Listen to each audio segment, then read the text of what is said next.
Assalamualaikum warahmatullahi wabarakatuh. Selamat datang di channel Bicara Saja. Sebelum lanjut ke cerita, tulis sholawat dulu ya di komentar agar kelak kita mendapatkan syafaat di akhirat nanti. Amin. Hari itu, mendung menggelayu di langit kota Semarang ketika Resta Wicaksono melangkah masuk ke ruang kerjanya yang baru. Di usianya yang baru menginjak 27 tahun, ia sudah dipercaya menjadi bagian dari satuan khusus yang menangani kasus-kasus eksploitasi tenaga kerja Indonesia di luar negeri. Resta bukan lulusan biasa. Ia menempuh pendidikan di Akademi Kepolisian dengan predikat cum laude dan sempat mengikuti pelatihan investigasi internasional di Manila. Namun ini bukan tentang ijazah atau penghargaan. Ini tentang nyawa. Dan hari pertama Resta tidak dimulai dengan apel atau perkenalan, melainkan dengan tumpukan berkas laporan orang hilang. Kasus terbaru, 2 perempuan muda dari Kendal dilaporkan hilang. Keluarga terakhir kali mendapat kabar saat mereka ada di Bandara Ahmad Yani. Jelas Kompol Dewi atasannya yang dikenal dingin tapi adil.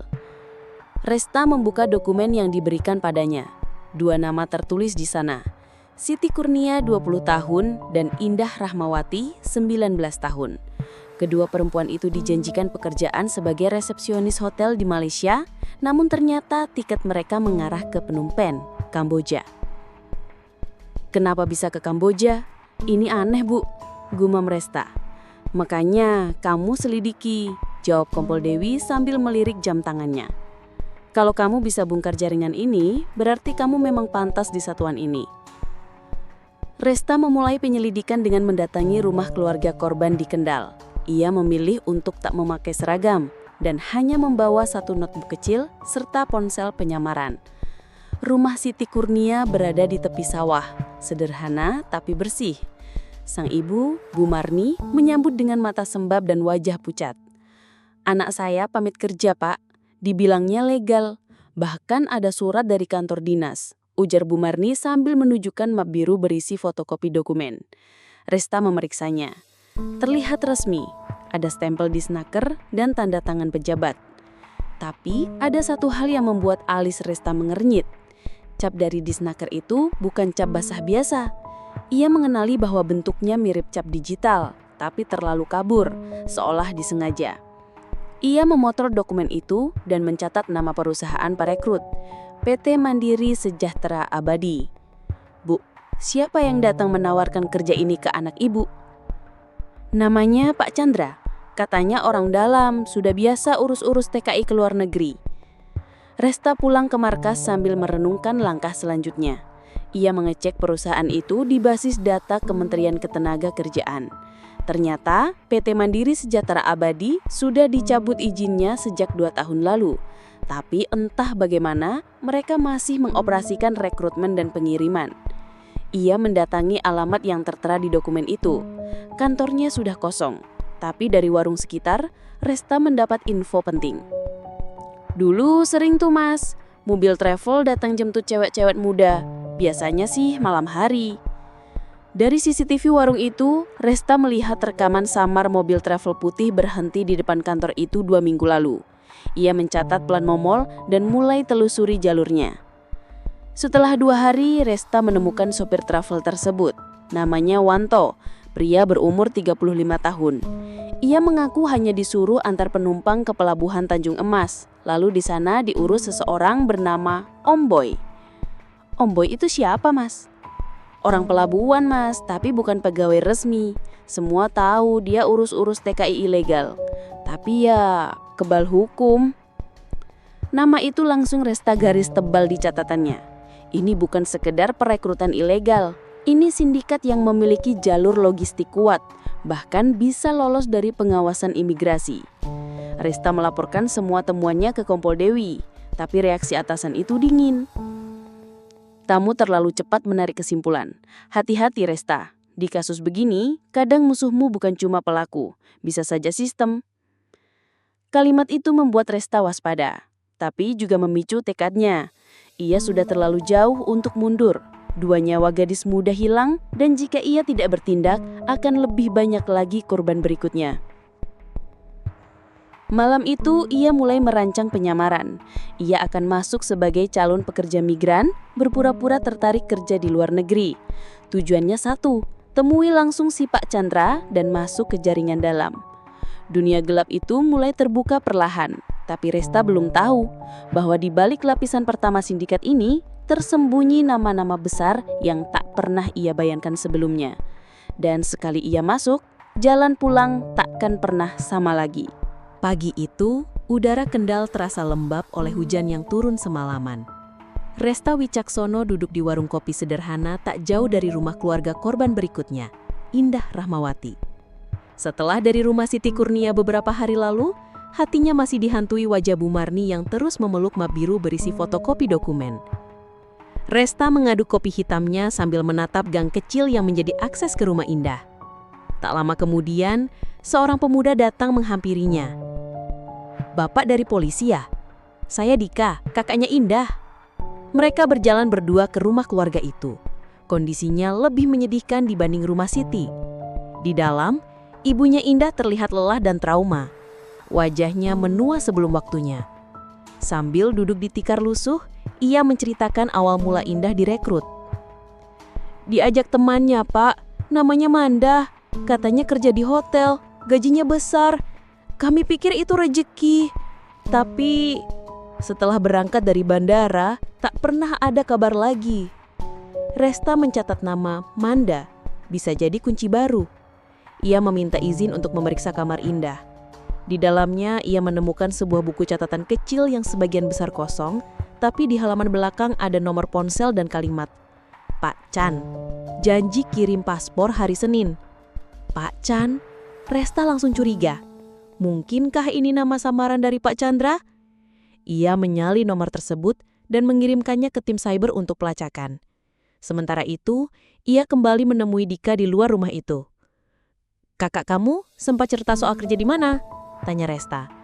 "Dia cuma bilang di hotel bintang 4, tapi waktu saya tanya nama hotelnya, dia malah bilang, 'Nggak tahu, katanya nanti dikasih tahu pas sampai sana.' Saya pikir aneh, tapi dia yakin-yakin aja, Pak." Resta mengangguk. Pola penipuan ini makin jelas.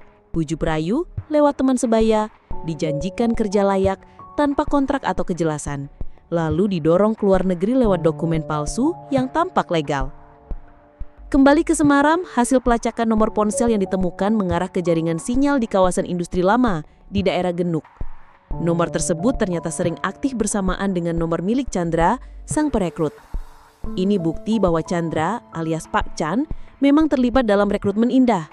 Namun, laporan dari tim cyber juga menunjukkan hal yang lebih mencengangkan. Nomor tersebut sempat tersambung dengan nomor pejabat dari Dinas Tenaga Kerja Provinsi Jawa Tengah.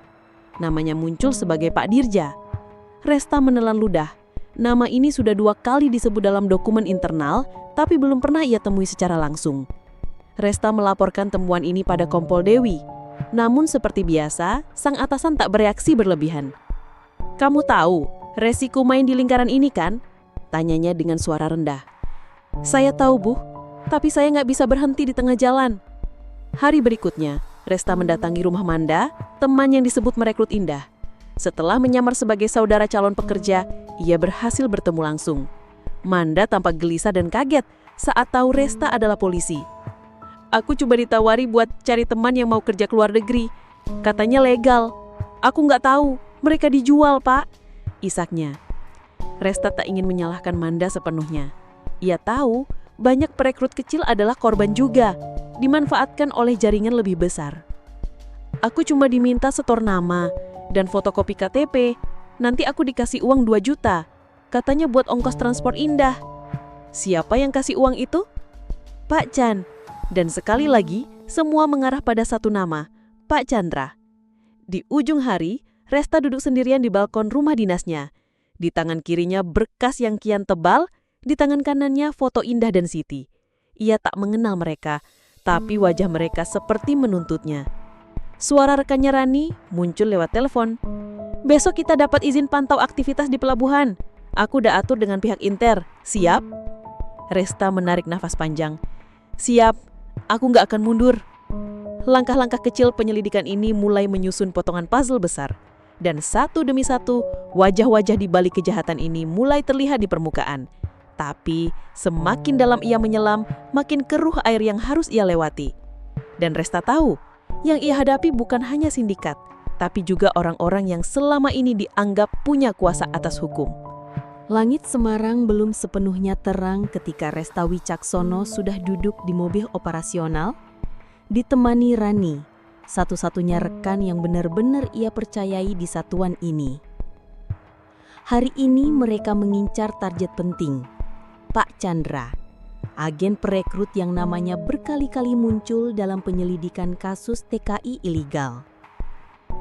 Berbekal nomor ponsel hasil pelacakan dan identitas kendaraan yang digunakan, Resta dan Rani mengikuti jejak Pak Chandra hingga ke sebuah rumah kontrakan di pinggiran Semarang. Rumah itu tampak biasa saja dari luar, tapi lalu lalang orang asing di malam hari sudah cukup jadi petunjuk. Seorang warga sempat membisikkan, yang ngontrak di sana sering banget kedatangan tamu cewek muda, katanya kerja ke luar negeri. Pukul 09.45 pagi, saat Pak Chandra keluar untuk membeli sarapan, Resta dan Rani langsung menyergapnya dengan cara halus. "Pagi Pak, bisa ngobrol sebentar?" tanya Resta dengan nada ramah, tapi mata tajamnya tak main-main. Pak Chandra terlihat bingung dan mencoba menghindar. Tapi saat Resta menyebut nama Indah dan Siti, wajahnya langsung berubah pucat. Dalam waktu singkat, pria parubaya itu sudah duduk di ruang tamu kontrakannya dengan tangan di atas paha, gemetar. Awalnya Pak Chandra tak mau bicara banyak. "Saya cuma bantu, semua dokumen resmi, mereka yang minta dicarikan kerja," katanya defensif. Namun setelah dihadapkan dengan foto para korban dan bukti catatan komunikasi yang diambil dari ponsel Manda, nada bicaranya berubah. "Baik, saya jujur, saya memang jadi penghubung, tapi semua ini dikendalikan orang atas. Saya cuma jalankan perintah." "Orang atas siapa?" desak Resta. Pak Chandra terdiam, berkeringat. Rani memutar suara rekaman dari rumah Manda, potongan percakapan yang mencantumkan namanya sebagai orang yang memberi uang dan menjanjikan keberangkatan. Akhirnya ia membuka mulut. "Saya kerja untuk Dirja. Dia punya koneksi ke dinas, ke pelabuhan, ke bandara. Semua sudah diatur. Yang penting kami bisa kirim minimal 20 orang sebulan." Resta menatap Rani. Nama Dirja kembali muncul. Kali ini lebih jelas. Dan informasi ini mencocokkan laporan sebelumnya dari tim siber. Pak Chandra juga menjelaskan mekanisme uang tutup mulut yang digunakan sindikat. Setiap kali ada pengiriman sukses, ia mendapat bagian 2 juta rupiah per orang. Dari uang itu, 500.000 biasanya diberikan kepada pihak-pihak yang disebut sebagai penjaga jalur. Mulai dari oknum pelabuhan, aparat lapangan hingga pengelola travel. Parahnya lagi, ia menyebut bahwa beberapa rekrutmen dilakukan lewat media sosial dengan akun-akun palsu yang menyamar sebagai perusahaan legal. Setelah korban tertarik, mereka diproses lewat jalur cepat dan dijanjikan dokumen siap dalam 3 hari. Padahal semua palsu. "Pak, Anda sadar berapa banyak nyawa hancur karena ini?" tanya Resta dengan nada dalam. Pak Chandra hanya tertunduk. "Saya butuh uang, Pak. Anak saya sakit. Dan karena itu kamu kirim anak orang lain ke neraka." Hening. Resta dan Rani membawa Pak Chandra ke markas untuk diperiksa intensif. Tapi mereka tahu Chandra bukan target utama. Ia hanya pion. Sasaran mereka berikutnya, Dirja, pejabat dinas yang kini makin nyata terlibat. Masalahnya Dirja bukan orang biasa. Ia dikenal sebagai tokoh penting di lingkaran birokrasi tenaga kerja provinsi. Ia dekat dengan sejumlah politikus, aktif di acara-acara sosial, bahkan fotonya terpampang di koran lokal sebagai penggerak lapangan kerja untuk pemuda. "Kalau kita langsung tahan dia, bisa-bisa kasus ini dikunci dari atas," ujar Rani sambil menyusun dokumen di ruang investigasi. "Kita butuh bukti kuat dan saksi yang berani buka suara. jawab Resta. Malam itu Resta kembali ke rumah kontrakannya Pak Chandra. Ia membawa satu kamera tersembunyi. Tujuannya memancing siapapun yang datang untuk menjemput atau menghubungi Chandra agar bisa terekam dan dijadikan bukti. Ia memasang kamera di pot bunga dan duduk menunggu di mobil dengan Rani. 2 jam berlalu tanpa hasil. Tapi pukul 02.23, sebuah mobil hitam berhenti di depan rumah.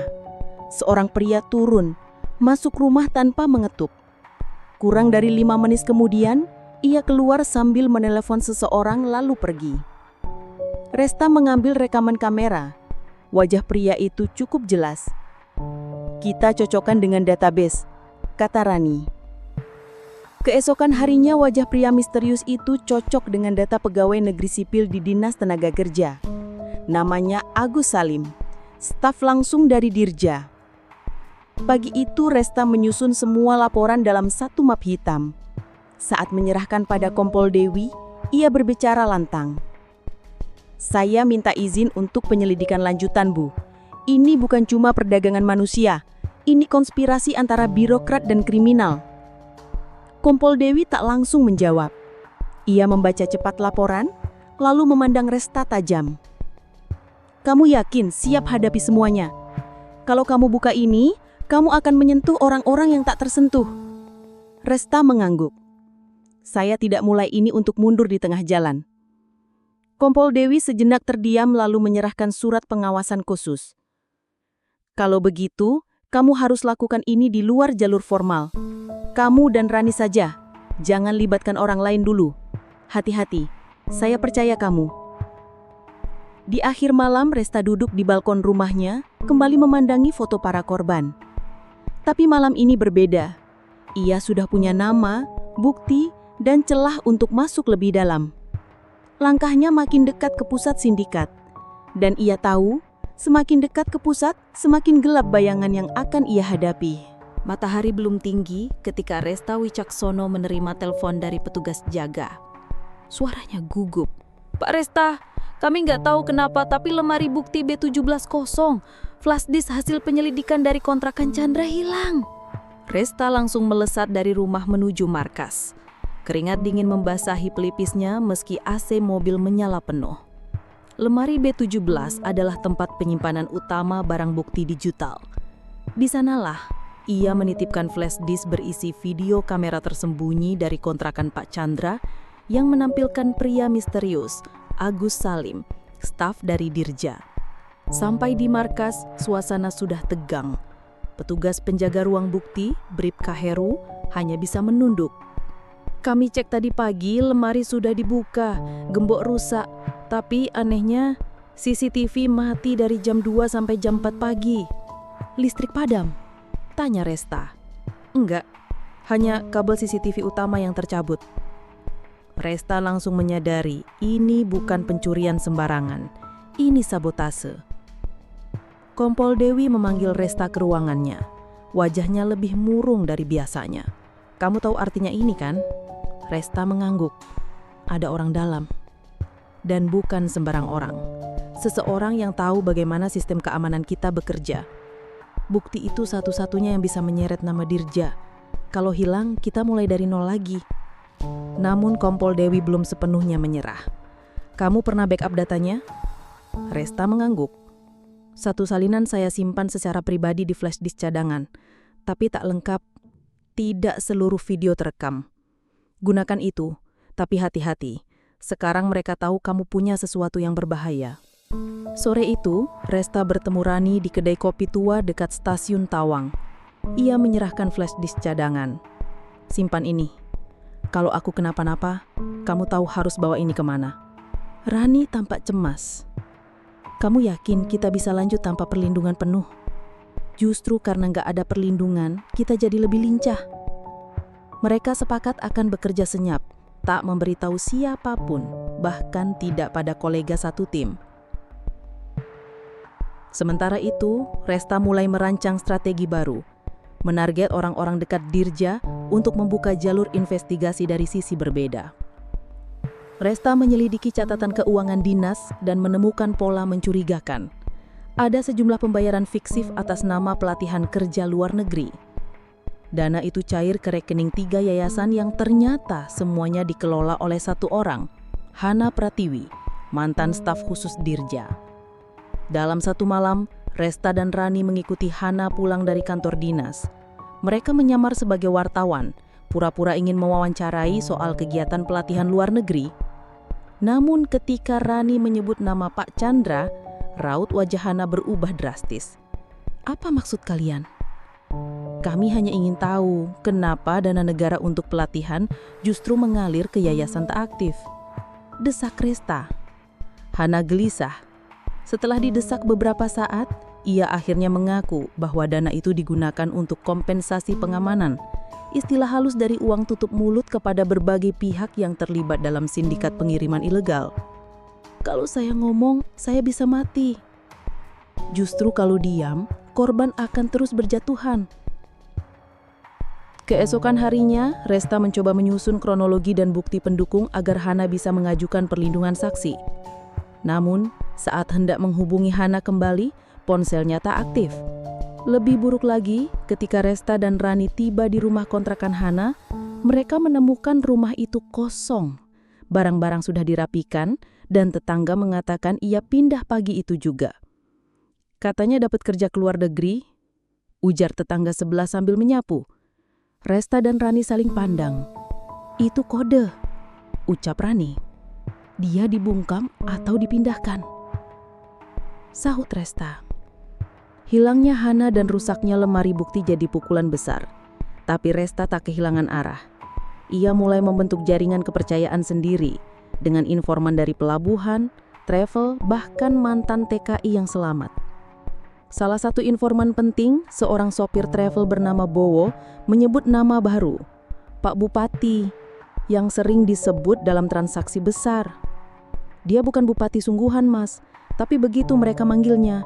Katanya dia penghubung elit di Jakarta." Nama itu baru, tapi cukup besar untuk mengguncangkan langkah Resta selanjutnya. Di ujung hari, Resta menatap dinding kantornya yang penuh catatan investigasi. Tali penghubung antar foto, nama dan titik lokasi makin rumit. Tapi satu hal pasti, jaringan ini dalam, luas, dan dilindungi. Dan sekarang mereka tahu Resta adalah ancaman. 3 hari sejak hilangnya Hana Pratiwi, Resta Wicaksono belum tidur dengan tenang. Flash disk cadangan yang ia simpan kini disembunyikan di tempat paling tak terduga, di dalam pelindung sepatu boot bekas di lemari bawah tanah rumah dinas. Bahkan Rani pun tak tahu lokasinya. Karena ia tahu, semakin dalam ia menggali, semakin berbahaya tanah yang diinjaknya. Malam itu, ponsel Resta berbunyi. Nomor tak dikenal. Saat diangkat, terdengar suara bergetar seorang pria. "Mas Resta, saya pernah kerja sebagai supir pribadi Pak Dirja. Saya mau bicara." Mereka janjian bertemu di area parkir minimarket 24 jam di pinggir jalan arteri Soekarno-Hatta. Pria itu mengenalkan diri sebagai Yanto. Dengan suara lirih, ia mengatakan sesuatu yang mengejutkan. "Saya sering antar beliau ke rumah di Jepara. Tapi itu bukan rumah biasa. Setiap seminggu sekali ada mobil bawa orang dari Semarang. Mayoritas perempuan, muda, belia." "Lalu?" desak Resta. Setelah 2 hari, mobil itu pergi lagi. Tapi yang keluar tidak sebanyak yang masuk. Yanto memberi alamat rumah tersebut. Resta dan Rani segera ke Jepara malam itu juga. Rumah yang dimaksud tampak mewah berada di tengah perkebunan jati yang sepi. Dari luar, tak ada yang mencurigakan. Hanya dikelilingi pagar tinggi dan CCTV di tiap sudut. Mereka tidak masuk, hanya memantau dari jarak jauh. Dan benar saja, lewat tengah malam, satu mobil travel berpenumpang penuh masuk ke halaman. Tapi tidak ada yang keluar sampai pagi. Resta tak bisa menunggu lebih lama. Ia segera menghubungi temannya yang bertugas di Polda Jawa Tengah, Kompol Raga, untuk meminta dukungan penyelidikan lintas wilayah secara tidak resmi. "Aku butuh mata dan telinga, tapi jangan lapor ke atasanmu. Aku curiga jaringan ini sudah sampai atas," pesan Resta. Kembali ke Semarang, Rani membawa kabar mencengangkan. Ia menemukan nama Dirja tercantum sebagai pengurus Yayasan Pendidikan Internasional yang baru didirikan, namun tak memiliki aktivitas resmi. Yang lebih mengejutkan, 1 dari 3 komisaris yayasan itu adalah Anggoro Halim, seorang mantan anggota DPR yang kini dikenal sebagai pengusaha besar di sektor perekrutan tenaga kerja. Nama Anggoro sebelumnya muncul dalam laporan investigasi jurnalistik tahun 2017, diduga terlibat dalam pengiriman TKI ilegal ke Timur Tengah, tapi tak pernah tersentuh hukum. Ini dia, nama besar di balik layar, desah Rani. Resta menyusun catatan penyelidikan sebagai satu berkas utuh. Video Pak Chandra mengaku bekerja atas nama Dirja. Nama Hana sebagai pengelola yayasan bodong. Dana fiktif masuk ke rekening yang dilacak ke jejaring Anggoro Halim. Rumah misterius di Jepara sebagai tempat transit korban. Mobil travel yang digunakan milik PT Mitra Samudra, anak usaha milik Anggoro. Potongan-potongan ini mulai membentuk gambaran. Jaringan besar, rapi dan kuat, dengan kaki-kaki yang menancap dari desa hingga Senayan. Namun kejutan tak berhenti di sana. Kompol Raga mengirim voice note tengah malam. "Bro, hati-hati, ada memo internal yang meminta supervisi penuh terhadap kasusmu." Dan memo itu ditandatangani langsung oleh Irjen Hadi. Irjen Hadi adalah Kepala Divisi Pengawasan dan Investigasi Internal. Orang paling tinggi di jalur penyidikan pengaduan internal. Jika ia ikut campur, 2 kemungkinannya, bantu atau bungkam. Resta membeku sejenak. Dunia tempat ia berpijak ternyata lebih licin dari yang ia kira. Pagi berikutnya, Resta menerima tamu tak terduga di markas. Seorang wanita tua berkerudung abu-abu mengaku sebagai mantan pengasuh keluarga Anggoro. Ia datang dengan satu map coklat dan berkata, "Saya sudah tua, tapi saya masih tahu mana yang benar dan mana yang salah. Ini surat-surat kiriman dari luar negeri yang dikirim ke rumah Pak Anggoro tapi tidak pernah dikirim ke penerima aslinya. Saya simpan diam-diam." Dalam map itu terdapat tumpukan surat dari para korban, perempuan Indonesia yang kini tertahan di Kamboja dan Thailand. Beberapa menyebut nama Tuan Halim sebagai orang yang mengatur keberangkatan mereka dari balik layar. "Saya tidak bisa bantu banyak, Nak, tapi saya yakin anak muda seperti kamu bisa selesaikan ini." Resta hampir tak percaya. Kadang kunci penyelesaian besar datang dari orang-orang kecil. Dengan semua bukti yang makin kokoh, Resta menyusun rencana akhir. Ia akan mengadakan konferensi pers kecil bukan lewat institusi, tapi melalui jaringan wartawan investigasi yang dikenal berani. Tujuannya, agar jika sesuatu terjadi padanya, kebenaran sudah lebih dulu menyebar. Rani sempat ragu. "Kamu yakin gak akan diciduk?" "Kalau aku diam, mereka tetap berkuasa. Kalau aku bicara, setidaknya mereka takut."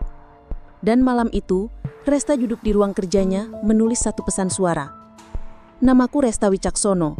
Kalau kalian dengar pesan ini, berarti aku sedang atau sudah dihambat. Tapi semua bukti ada di tangan orang yang tidak kalian kenal. Jadi jangan pikir kalian aman." Malam itu, Resta Wicaksono berdiri di balik rerimbunan pohon jati, memandangi rumah besar yang jadi titik transit korban. Bersama Rani dan 2 anggota Intel dari Polda Jawa Tengah, mereka telah 3 hari mengamati gerak-gerik bangunan misterius itu. Dari luar, rumah itu tampak seperti villa keluarga. Tapi dari laporan pengintaian, setiap 2 malam sekali, sebuah mobil travel putih datang membawa 4-8 orang, mayoritas perempuan muda. Mereka masuk ke dalam rumah, namun hanya sebagian yang terlihat keluar 2 atau 3 hari kemudian. Biasanya dikawal kendaraan berbeda menuju Semarang atau langsung ke bandara. Sinyal di sini diamankan. CCTV di luar rumah semua terkoneksi ke satu server pribadi di Jakarta, kata Ardi, salah satu tim Intel. "Kita harus masuk dan ambil semua bukti, tanpa ketahuan," ujar Resta tegas. Resta menyusun rencana penyusupan malam itu juga. Ia dan Rani akan masuk dari sisi barat rumah, di mana terdapat celah pagar yang hanya ditutup seng dan tumbuhan liar. Ardi dan rekannya, Faisal, akan berjaga dari sisi timur, memantau jalur kabur dan memblokir komunikasi keluar rumah. Pukul 2:14 dini hari, mereka bergerak. Resta dan Rani menyusup melalui parit dangkal di sisi kebun, beringsut mendekati bangunan belakang yang terlihat seperti gudang. Di dalamnya, bau pengap menyengat. Lampu remang-remang memperlihatkan 10 matras, sisa makanan dan koper-koper usang berserakan. "Tempat penampungan," bisik Rani. Tiba-tiba terdengar suara pelan dari balik sekat kayu. "Siapa itu? Tolong." Resta mendekat. Ia mendapati 3 perempuan muda dalam kondisi lemah, duduk berselimut kain tipis. Salah satu dari mereka mengenali Resta. "Bapak, polisi, saya Indah, teman Siti." Darah Resta berdesir. Ini korban yang selama ini dicari. Sementara itu, Ardi mengirim sinyal lewat HT. Satu kendaraan masuk. Penjaga keluar 2 orang bersenjata ringan. Resta harus bertindak cepat. Ia mengirim koordinat live ke unit cadangan di Semarang untuk penggerebekan darurat. Tapi waktu terbatas. Bawa mereka keluar.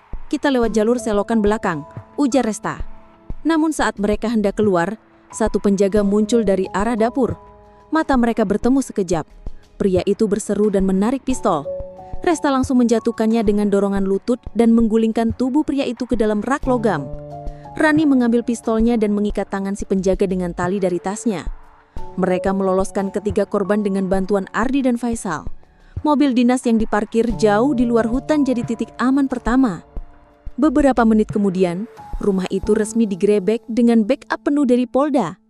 Dalam penggerebekan, ditemukan 11 korban lain, semuanya perempuan usia 17-24 tahun. Dokumen perjalanan palsu, stempel imigrasi palsu dari 3 negara, Indonesia, Thailand, dan Kamboja. Laptop dengan catatan nama lebih dari 200 calon TKI.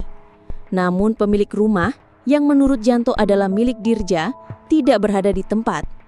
Di posko rahasia, Indah menceritakan kisahnya.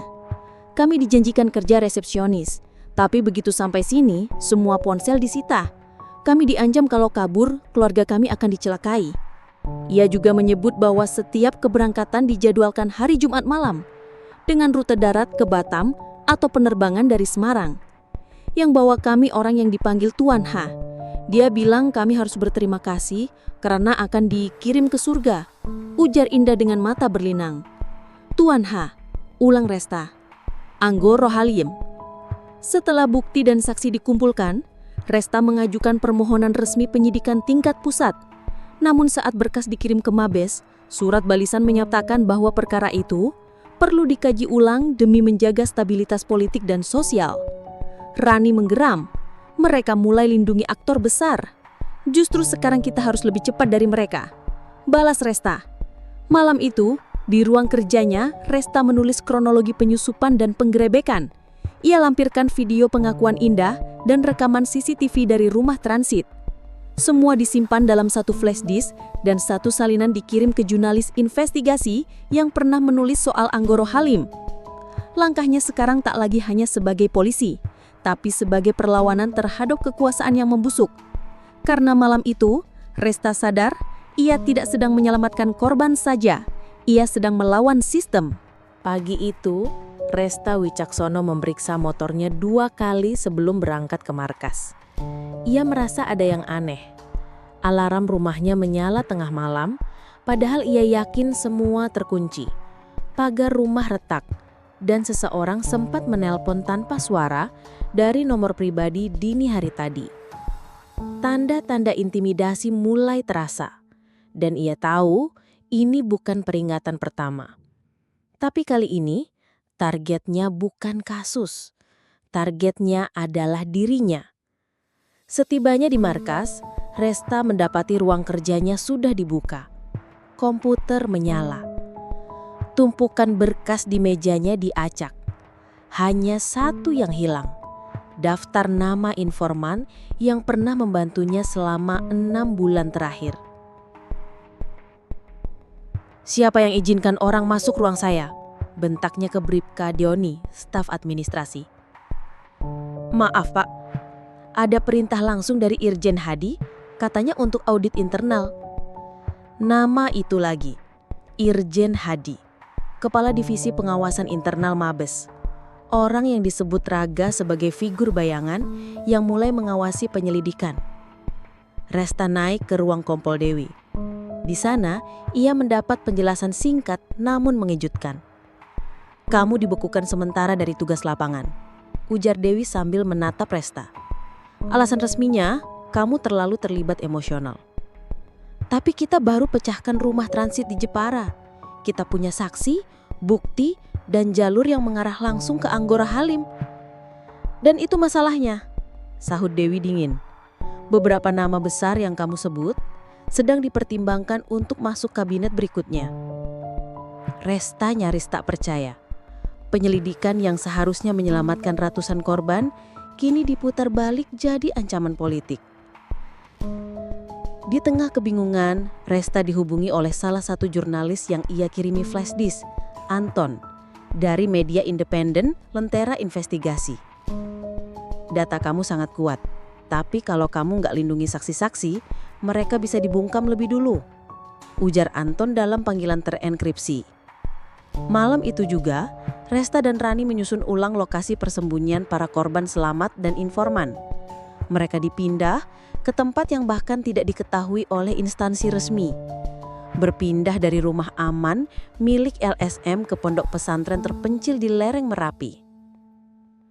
Kalau sistem udah rusak, kita hanya bisa pakai cara di luar sistem, ucap Rani.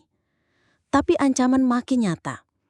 2 hari kemudian, Faisal, anggota Intel yang ikut dalam penggerebekan di Jepara, ditemukan pingsan dalam mobilnya, diduga overdosis. Tapi Resta tahu, Faisal bukan pengguna. Ada sesuatu yang janggal. Rani mendapat pesan dari nomor tak dikenal. Berhenti sekarang, sebelum temanmu berikutnya hanya tinggal nama. Resta pun mengambil keputusan ekstrim. Ia langsung terbang ke Jakarta, mendatangi kantor Kompolnas secara diam-diam. Ia menyerahkan satu salinan terakhir dokumen investigasi kepada seorang komisioner yang dikenal bersih, Bu Ningsih Rahayu, dan memohon perlindungan hukum. Kalau kami hilang, jangan biarkan ini ikut mati, ujar Resta sambil menyodorkan berkas. Ningsih terdiam lama, lalu mengangguk. Kamu sudah melangkah terlalu jauh untuk mundur, tapi sekarang waktunya kamu bergerak lebih dalam, lebih sunyi. Biarkan saya yang ribut di atas. Kembali ke Semarang, Resta tak langsung ke rumah. Ia tinggal di rumah kosong milik pamannya di pinggiran kota, hanya dengan koper kecil dan satu ponsel satelit. Di sana, ia mulai menulis ulang seluruh kronologi tanpa nama institusi. Ia memutuskan untuk membuka kanal video anonim menyamar sebagai whistleblower. Tujuannya bukan sekedar menjatuhkan orang-orang besar, tapi memunculkan tekanan publik cukup besar agar sistem dipaksa bereaksi. Video pertama berjudul, Jalur Neraka ke Kamboja, Siapa yang Melindungi Mereka? Dalam waktu 6 jam, video itu viral. Diputar lebih dari 500.000 kali di platform anonim. Komentar netizen mulai menekan pemerintah. Media mainstream mulai tertarik. Dan malam itu, Resta mendapat pesan dari Bu Ningsih. Teruskan, sekarang rakyat mulai melihat. Namun di layar laptopnya, satu notifikasi masuk dari email burner. Subjek, aku tahu siapa kamu. Jangan lupa, kami punya orang di dekatmu. Resta tersenyum tipis. Ia tahu, permainan belum selesai. Tapi kini, ia tidak sendiri. Rakyat sudah mulai memperhatikan. 3 hari sejak unggahan video pertamanya viral, Resta Wicaksono menjadi buronan tanpa label. Tak ada surat penangkapan, tak ada tuduhan resmi. Tapi setiap langkahnya terasa diawasi. Pagi itu saat membuka laptop, layar tiba-tiba gelap. File di dalam hard disk eksternal mendadak rusak. Folder berisi bukti investigasi tak bisa dibuka. Semua backup cloud-nya diserang. Akun emailnya dinonaktifkan secara permanen. Resta tahu, ini bukan kerja hacker biasa. Ini operasi digital tingkat tinggi. Mainan kita sekarang sudah berubah. Mereka nggak cuma kejar badan kita, tapi juga data. Ujar Rani sambil mencoba merestorasi data dari flash disk cadangan. Sore harinya, Resta dihubungi lewat ponsel burner oleh jurnalis Anton dari Lentera Investigasi. Akun medsos kamu dibajak. Mereka pakai nama kamu untuk sebar hoax. Di medsos, kamu sudah jadi pengkhianat negara. Saat Resta mengecek dari perangkat terpisah, benar saja, akun dengan wajah dan nama lengkapnya digunakan untuk memposting berita palsu, narasi anti negara, bahkan dukungan terhadap kelompok ekstrim. Tujuannya jelas, mendiskreditkan dan menghancurkan reputasi. Malam itu, Resta dan Rani bertemu dengan aktivis keamanan digital dari Jakarta, seorang pemuda bernama Gilang yang pernah membongkar skandal peretasan massal pada tahun 2022. Yang nyerang kalian ini bukan tim kecil, tapi aku bisa bantu, asal kamu siap untuk hilang dari peta digital untuk sementara. Resta mengangguk. Selama jejak kami bisa tetap hidup? Gilang memindahkan semua data investigasi ke jaringan desentralisasi terenkripsi, menyembunyikannya di puluhan server tersebar. Ia juga menciptakan hantu digital, identitas palsu yang terus bergerak secara acak di internet dengan nama Resta untuk mengalihkan pelacak. Sementara itu, Rani mulai menyiapkan siaran lanjutan, pengakuan korban secara anonim dengan wajah diburamkan dan suara diubah. Mereka ingin memberi suara pada para perempuan muda yang selama ini dibungkam. Dalam siaran ketiga, seorang gadis bersamaran nama Lestari bercerita bagaimana ia dijual 2 kali. Pertama ke Thailand, lalu ke Kamboja. Ia mengalami pelecehan, kerja paksa, dan penyiksaan psikologis. Setiap kali kami berteriak, mereka bilang, "Kalian dikirim resmi, kontrak ini sah." Tapi kami tidak pernah tahu kontrak apa yang kami tanda tangani. Video itu membuat ledakan opini publik. Trending hashtag Selamatkan TKI menggema di berbagai platform. Lembaga swadaya masyarakat, aktivis, dan bahkan selebritas mulai angkat suara. Namun serangan balik pun makin keras. Rumah Paman Resta di pinggiran Semarang dilempari batu tengah malam. Seseorang menempelkan pesan ancaman di kaca depan. Berhenti, atau keluarga jadi taruhan. Resta memutuskan memindahkan tempat tinggal untuk ketiga kalinya. Gilang menyediakan akses ke rumah aman yang tersembunyi di balik usaha sablon kecil di Boyolali. Di sini, sinyal diputus lokal, nggak ada yang bisa lacak, tapi kamu cuma bisa keluar malam, ujar Gilang. Di tengah keterasingan, Resta terus bekerja. Ia mulai memetakan koneksi antara sindikat dan pejabat berdasarkan bukti rekening koran yang berhasil diselamatkan. Salah satu aliran dana mencurigakan mengalir ke nama baru, Brigjen Sunario, mantan atas keamanan di Kamboja yang kini menjabat sebagai staf khusus Menteri Koordinator. Kalau nama ini muncul ke publik, bisa krisis politik, ujar Anton saat dikirimi data. Justru itu yang harus kita lakukan, tegas Resta. Biar semua tahu siapa dalangnya. Di hari ke-10 pengungsiannya, Gilang membawa kabar baik. Platform jurnalisme internasional tertarik sama kasus ini. Mereka mau wawancara kamu, tapi dengan nama samaran dan metode jarak jauh. Resta setuju. Dalam sesi wawancara eksklusif lewat jalur terenkripsi, ia tampil dengan wajah diblur, hanya menyebut dirinya sebagai RW. Yang kami lawan bukan hanya perdagangan manusia, tapi sistem yang memfasilitasi, menutup mata dan bahkan mengambil keuntungan dari penderitaan orang lain. Wawancara itu dipublikasikan keesokan harinya dengan judul cuaclo, Inside Indonesian Silent Human Trafficking Empire. Reaksi datang cepat. Menteri Luar Negeri memberikan pernyataan resmi bahwa investigasi lintas negara akan dibuka. Kompolnas memanggil Kepala Bareskrim. Komisi 3 DPR mulai menyebut nama-nama yang sebelumnya tak tersentuh. Namun yang paling mengejutkan, Irjen Hadi diberhentikan dari jabatannya untuk sementara waktu. Malam itu, di rumah aman, Resta memandang layar kecil laptopnya yang kini menyala kembali. "Aku tak bersendiri lagi," bisiknya. Namun, ia tahu ini belum akhir, karena seperti ular, sindikat ini bisa mengganti kepala, tapi tubuhnya masih hidup. Malam itu hujan deras mengguyur Boyolali. Di balik bengkel sablon tua yang jadi rumah aman, Resta duduk di depan meja kayu, menatap cetakan rekening koran yang baru ia dapatkan dari Gilang. Ada transaksi senilai 4,7 miliar rupiah yang masuk ke yayasan milik Brigjen Sunario. Dana itu ditransfer melalui 5 rekening perantara. 2 diantaranya milik perusahaan logistik ekspor. Yayasan itu ternyata hanya kedok, gumam Resta. Tapi yang mengalir ke bawahnya lebih mengerikan. Jejak digital itu membawa Resta pada satu nama lain, Letkol Purwo Arya Satya. mantan komandan pasukan perdamaian PBB yang kini menjadi direktur keamanan di perusahaan outsource milik pemerintah.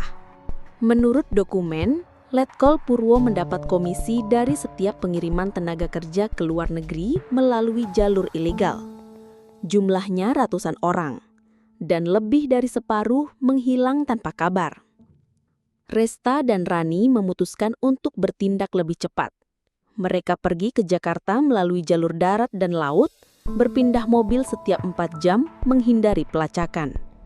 Di sepanjang perjalanan, mereka menyusun kronologi terbaru, dari perekrutan, jalur pemalsuan dokumen, rumah transit, hingga aliran dana ke aparat tinggi. Mereka membawa semua bukti dalam koper kecil tahan air, lengkap dengan salinan video, rekening, dan kesaksian korban. Tujuan mereka, gedung Mahkamah Konstitusi.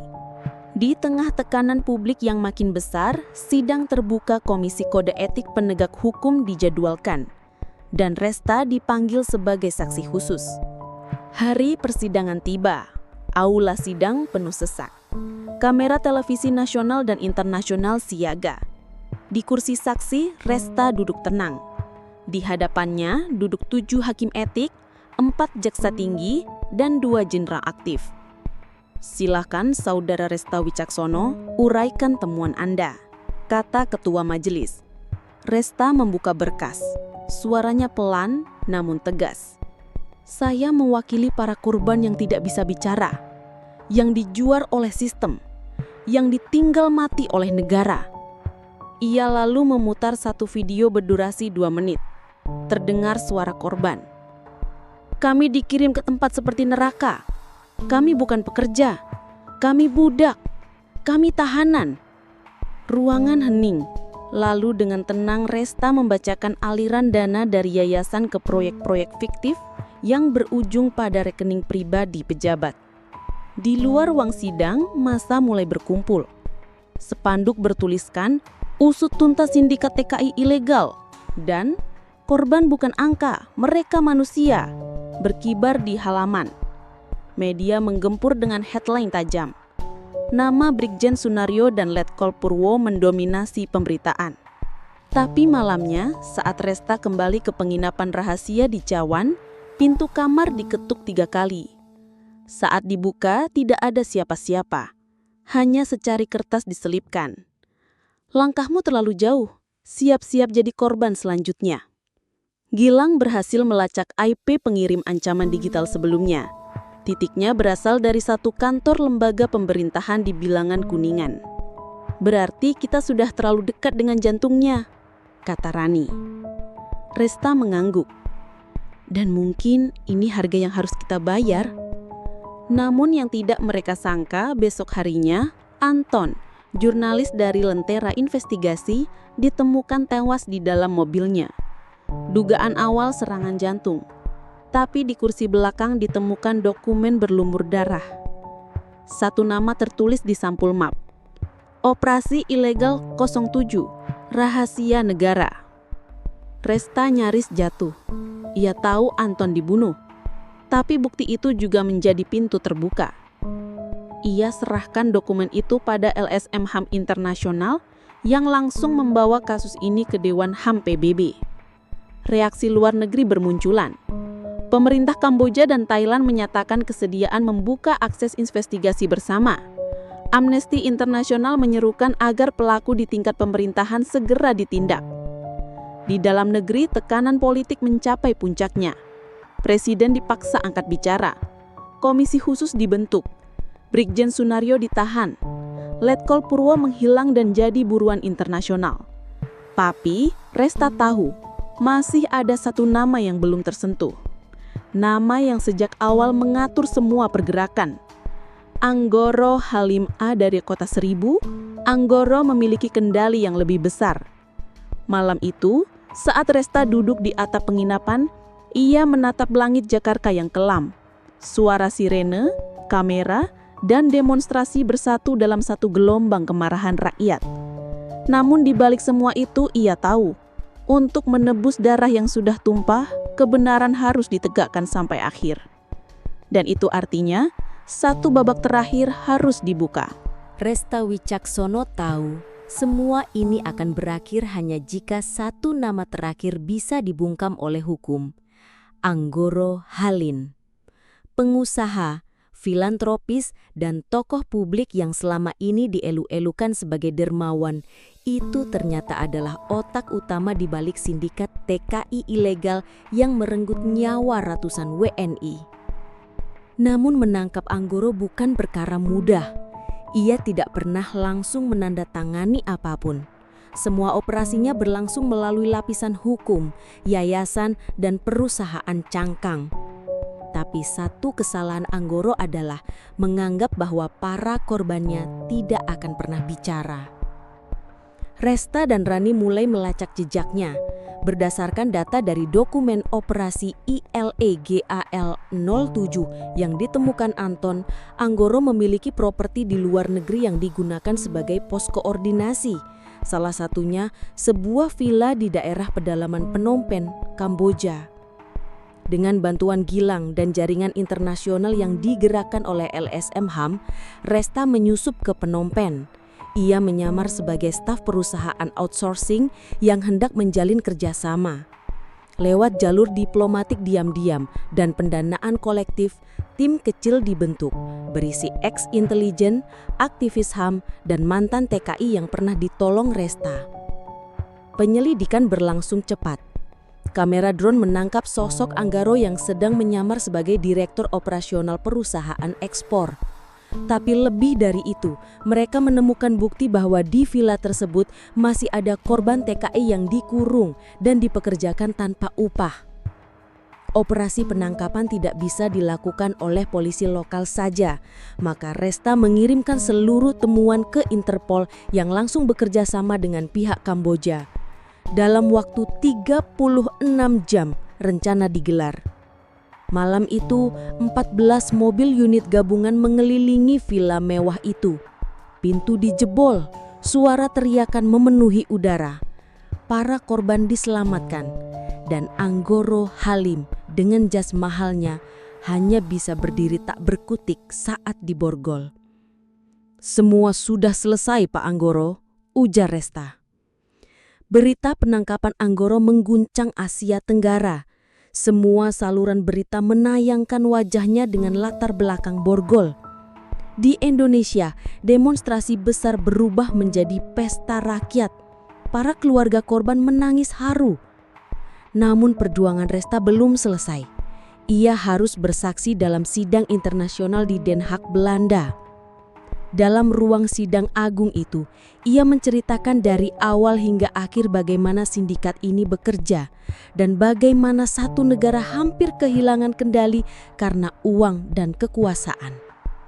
Setelah semua usai, Resta kembali ke Indonesia. Ia tidak kembali ke markas besar. Ia memilih menjadi relawan di perbatasan NTT, membantu orang-orang yang dulu pernah dianggap angka. Rani membuka lembaga advokasi bernama Suara Yang Hilang. Gilang kini menjadi pengajar keamanan digital.